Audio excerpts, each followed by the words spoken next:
안녕하세요. 프래그머티스트 파이어족입니다. 오늘은 제가 어떻게 해서 첫 번째 집과 두 번째 집을 매수를 했는지, 그리고 제 연봉은 얼마였는지, 또 제가 어떻게 해서 파이어족을 꿈꾸게 되었는지 간략하게 한번 설명을 드려보도록 하겠습니다. 제가 집을 매수한 것을 설명을 드리려면 제 어떤 직업과 또 제 연봉에 대해서는 꼭 말씀을 드려야 할 것 같더라고요. 또 다행히 제가 찾아보니까 제 연봉에 대해서 제가 전부는 아니지만 이렇게 정리를 해둔 자료가 있었습니다. 그래서 그런 내용들에 대해서 한번 설명을 드려보면 어떨까 생각이 들었습니다. 저는 지금 일하는 곳까지 포함해서 총 3곳에서 근무를 했습니다. 모두 이제 정식적인 직장을 말씀을 드리는 겁니다. 짧게 했던 아르바이트 같은 것은 다 배제하고요. 제가 정규직으로서 근무를 했던 곳은 총 3곳입니다. 제가 대학 졸업 후 20대 중후반, 한 27, 8이 됐겠죠. 남자들 같은 경우는 군대를 다녀오고 취업을 하는 나이가 대략 그 정도 되니까요. 20대 중후반에 연매출 1조 정도의 대기업에 이제 취직을 했습니다.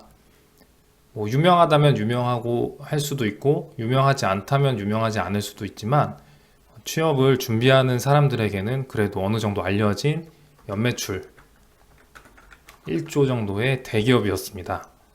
근무 기간은 약 3년 정도였고요.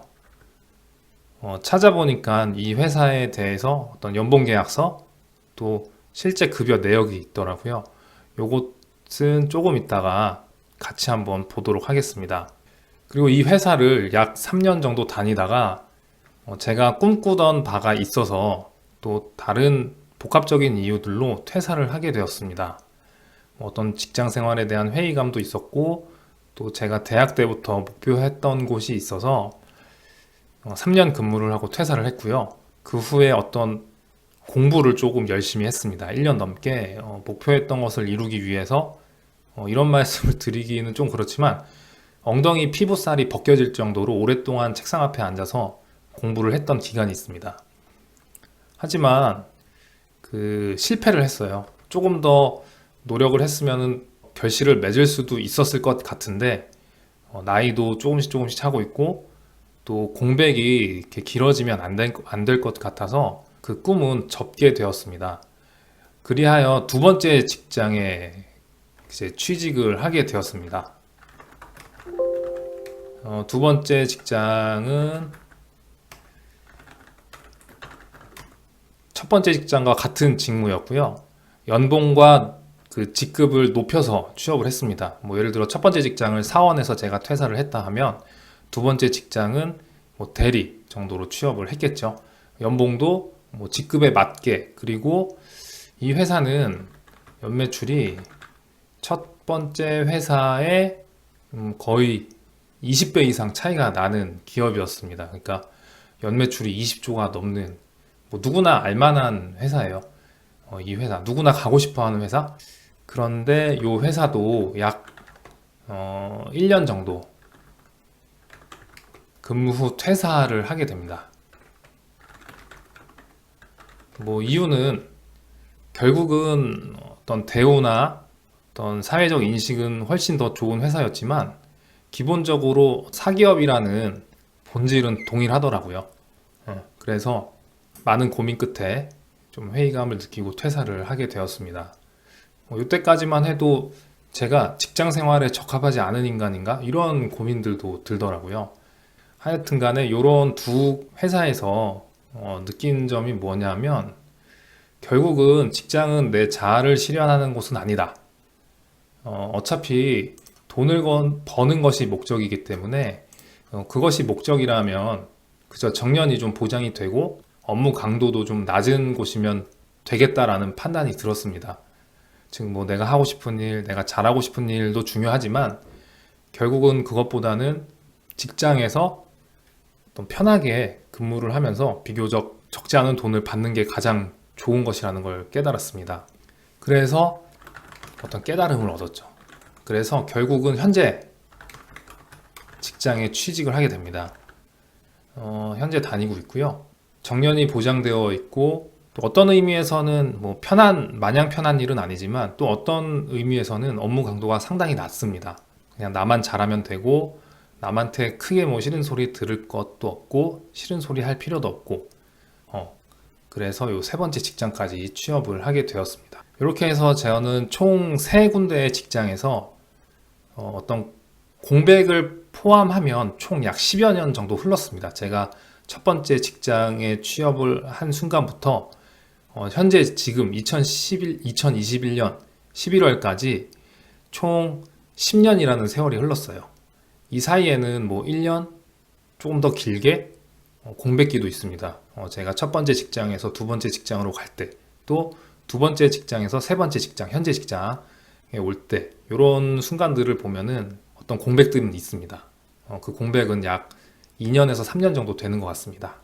이제부터 급여 이야기를 해보도록 하겠습니다. 잘 보이시나요? 요거는 저의 첫 번째 직장의 연봉 계약서입니다.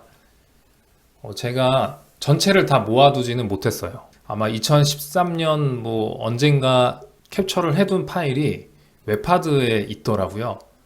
그래서 반가운 마음에 한번 보려고 이렇게 캡처를 해왔습니다. 이때 2011년이 제가 처음 취업을 했던 시기입니다. 연봉은 2,995만 원, 그러니까 뭐 거의 3천만 원이라고 보면 되겠죠. 그러니까 나름의 대기업이었지만 뭐 삼성이나 현대차나 이렇게 중장비? 어떤 부가가치가 높은 것을 창출해내는 기업은 아니었고요. 좀 더 우리 생활과 밀접한 어떤 물건들을 만드는 회사여서 연봉은 뭐 그렇게 높지는 않았어요. 하지만 2011년이라는 것을 감안한다면 뭐 그렇게 적은 금액도 저는 아니었다라고 생각을 합니다. 그래서 2013년까지 가면서 2013년에는 결국 3,215만 원 이렇게 제 연봉을 받았고요. 저는 생활을 하면서 부모님과 함께 생활을 했습니다. 그래서 생활비는 어느 정도 드렸지만 자취를 하는 분들보다는 돈을 좀 더 많이 모을 수 있었어요. 적어도 제가 받았던 돈의 50% 이상은 저축을 했던 것 같습니다. 그래서 여기 보자면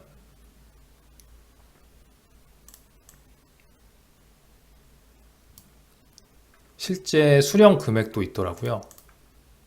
실수령 금액은 보시면은 가장 위에 있는 것이 2011년도입니다. 2011년. 제가 처음 취업했을 때, 그래서 뭐 일정의 수습 기간을 지나서 이제 실제 근무를 했던 기간, 뭐 200만 원대 초반 정도 받았던 것 같아요. 그리고 2012년도 이렇게. 그래서 뭐 총 실지급액은 3,100만 원. 실수령액이 3,100만 원이면 뭐 공대생이 아니고서야 그렇게 저는 뭐 적은 금액이라고는 생각되지 않습니다. 그리고 또 2013년 자료를 보면은 뭐 실지급액이 뭐 200만 원대 중반. 그래서 뭐 약 연봉은 1년에 한 100만 원 조금 넘게 올랐던 것 같고요. 실수령액은 뭐 월 10만 원, 20만 원 수준으로 상승을 했던 것으로 기억을 합니다. 이게 제 첫 번째 직장의 그 급여였고요. 이제 제 두 번째 직장의 급여를 한번 보도록 할게요. 뭐 처음부터 다 보여드리는 것은 조금 그렇고요. 2016년도, 그러니까 지금부터 약 5년 전이네요. 5년 전에 제 급여를 보면은 뭐 실수령액이 뭐 3월 같은 경우는 아마 어떤 세금이 많이 빠져나갔던 달 같고요. 실수령액이 뭐 약 300만 원대 중반, 2016년도에. 그래서 실수령액은 3,300만 원, 지급 총액은 3,900만 원. 원청 징수를 떼면 아마 흔히 말하는 연봉이라는 게 이 지급 총액을 말하는 걸 거예요. 세전 3,900만 원, 또 세후 세금뿐만이 아니라 뭐 직장 내 상조회비 이런 것들을 이제 다 뗐을 때에는 뭐 3,380만 원, 3월부터 이야기입니다. 그리고 그 다음 해를 보면은 2017년도 1년이 지났을 때, 이때는 이제 1년을 뭐 다 제가 가지고 와봤는데요. 뭐 실수령액은 뭐 290만 원, 230만 원. 연초에는 세금을 많이 떼는 일들이 많잖아요. 그리고 요때는 아마도 그 성과급이 나왔을 때고요. 요렇게 해서 이제 실수령액은 3,760만 원, 지급 총액은 4,500만 원. 또 더 볼까요? 2018년도를 보면은 실수령액은 3,200만 원. 좀 줄었죠. 아마 이때 제 보직이 좀 바뀌었을 거예요. 그래서 그렇고 지급 총액은 4,169만 원, 뭐 4,170만 원. 그리고 지금부터 이게 3년 전이죠. 그리고 19년도에는 지급 총액은 4,300만 원. 실수령액이 4,300만 원, 지급 총액은 5,200만 원. 또 2020년, 뭐 가장 근래에 받았던 1년 내내 받았던 금액을 보면 실수령액은 4,100만 원, 그리고 지급 총액은 5,357만 원. 원천 징수를 떼니까 딱 5천만 원이 나오더라고요. 2020년도. 이렇게 받았고요. 2021년도는 제가 다 가지고 오지는 못했지만 한번 보자면